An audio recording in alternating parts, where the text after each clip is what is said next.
checking in. I want to show you guys kind of where the progress is at on this. I do finally have it up to a point where it is running and driving at the very least. A lot more work to do on it yet. I'm actually ripping it apart. I had set a goal for myself to be able to drive it before the New Year's, and finally took my last day at work yesterday for the rest of the year. So went ahead and got quite a bit of it done, and it is running and driving just fine the way that it is. There's a few things as far as the conversion's concerned that I am going to be upgrading, and I'll kind of go over that with you here today. This is going to be a little bit longer video, but let's kind of go over an overview and show you what's been done so far. Motor is fully installed. Clutch is 100% operational. I do have a drip coming out of the differential that I need to address. I'm pretty sure I got an axle seal on the passenger side here leaking.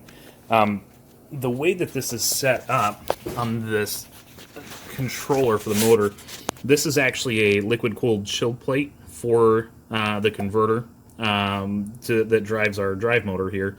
You can see the coolant line. There's my coolant reservoir from Amazon.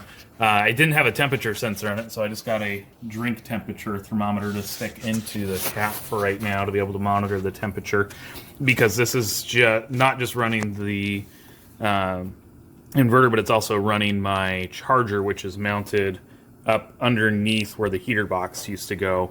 Radiator and cooling fan are up underneath on this side.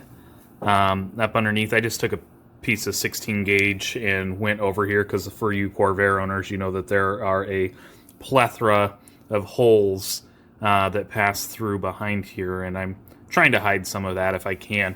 On Tuesday, I'm going to be going down and getting a trunk essentially fabricated on the back here to enclose the motor.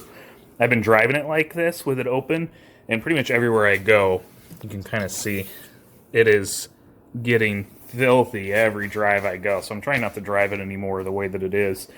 But I'm taking it down to a fabricator to have a piece of sheet metal put together so that I can drop it in here and enclose the whole trunk. I was going to try to get one of the clear deck lids that go on back here, but after talking with everybody, they're like, man, you already fabricated it this far. So I'm going to go through and put polycarbonate sheets on where the louvers are on the cooling right here. So I'm going to make these clear. I'm going to cut these all out and do clear sheets of polycarbonate sheeting so that you can see directly into the motor bay down here. Wiring, I did convert everything to LED. I ran, that's my little 12 volt circuit running all the way up here. Totally converted as far as that's concerned. I'll try to get you some shots of the underneath. If you guys aren't on my Instagram already at Electrovair, there's some better shots of it on there as well too, but I'll try to get you some shots of that. So dash is still coming together as well too. You can see I don't have it put together at all really for what's going on. Instrument cluster is way out of it. I ordered a new one because I'm going to set it up myself. That is the controller display for my motor in the back. Kind of a neat place. Obviously, you Corvair guys know that used to be an ashtray. I did have to hog the hole out some to get that thing to fit, but definitely well worth it. This is my display for the BMS. This is where I can program the voltage thresholds and current thresholds for warnings and charge enable. This is also CAN based to my charger in the back.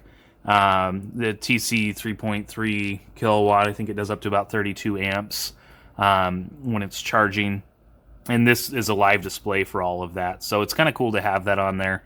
It works pretty well. I just kind of have it mounted there for right now. If I want to move it later, I can. But I thought that was pretty cool that controller ended up fitting into the dash pretty well. The toggle switches and everything like that. Some of them are hooked up to like the cooling fan for the back, headlights. That I'm not a big fan of how that's looking right now, so that's probably all going to come back out once I get the instrument cluster put together. I just don't like the rocker switches and everything the way that it's set up. Gas pedal, you can see it down there, is from a Chevy Impala, like a 2012 or something. It doesn't really matter what you're using. It just has to be a 5-volt style pedal, and it's just a regular style setup that goes onto there that's wired into the back as a potentiometer, essentially, to tell us load demand for the motor. So nothing too crazy there.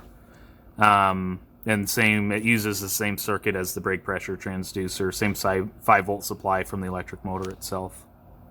So up underneath on the battery, you can see it's not real pretty right now. I'm definitely cleaning that harness out. Believe it or not, I'm actually ripping this all out come January. I have a box coming from Ampervolt that's going to enclose all of my Tesla modules so that these things are more secure.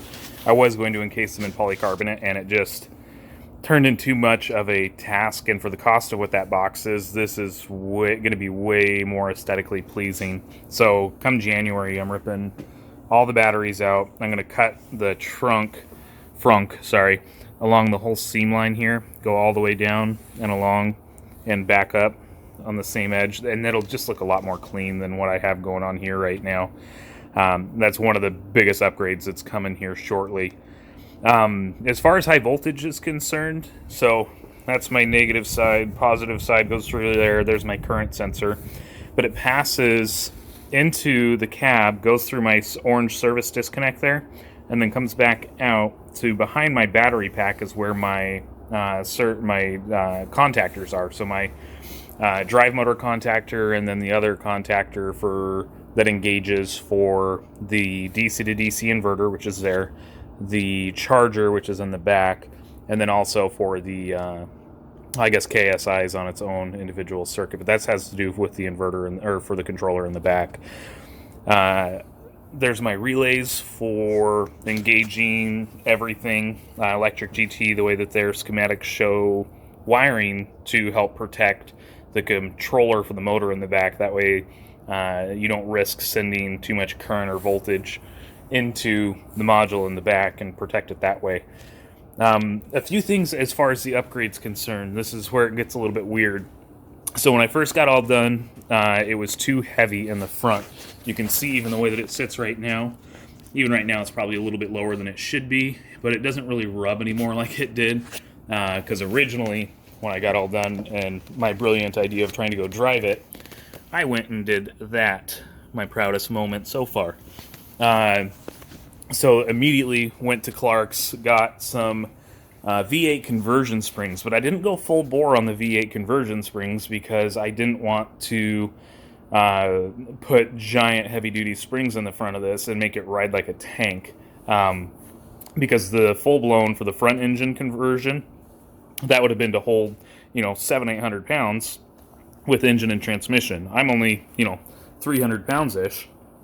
And it really wasn't necessary. So the springs that I got are the mid-engine springs that are just a little bit stiffer than the old ones, and brought it up by about an inch, which seemed to be just enough to clear it. But I'm about an inch lower in the front than I am in the rear. The rear totally clears because the rear is even lighter than it was to begin with. But it seems to be fully functional. But as far as the next other part of this is braking.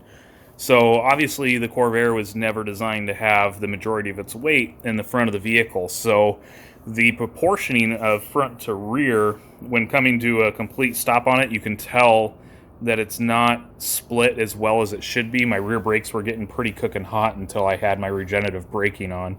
The regenerative braking I have set up is using a brake pressure pressure transducer inside of the brake line, and it's reporting that information back into the controller at the back to help energize the motor to slow me down and recapture some of that voltage into the battery pack, which is pretty cool. But the braking was a little bit weird. I'm still learning about Corvairs as we go here.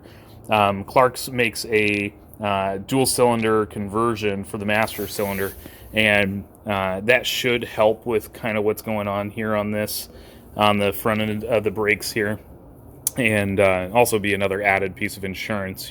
Right now with it being a single setup, if I get a leak in one line, the whole pedal goes to the floor, With a dual, I should be able to isolate if there were to ever be a worst case failure and still be able to stop my car, which is a big deal. So I have the dual cylinder conversion coming as well from Clark's.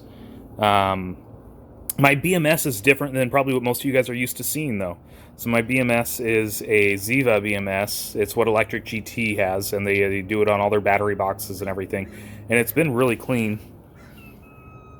Hey, she's crying because I have not given her enough treats yet today. And the Ziva BMS is a little bit different than your Orion's, which is probably what most of you guys are used to. The way that this sets up is totally different.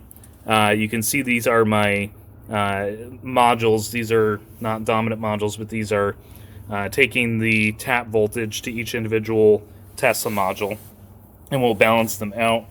There's LEDs blinking on them right now because I don't have the ignition on, but it's all CAN controlled because there's my current sensor, goes through these two guys, and then goes up to the actual BMS master right there, which is pretty cool because it's got setups I can run like tack and fuel and all of that setup onto it for running my factory instrument cluster, which I'm working on right now still too.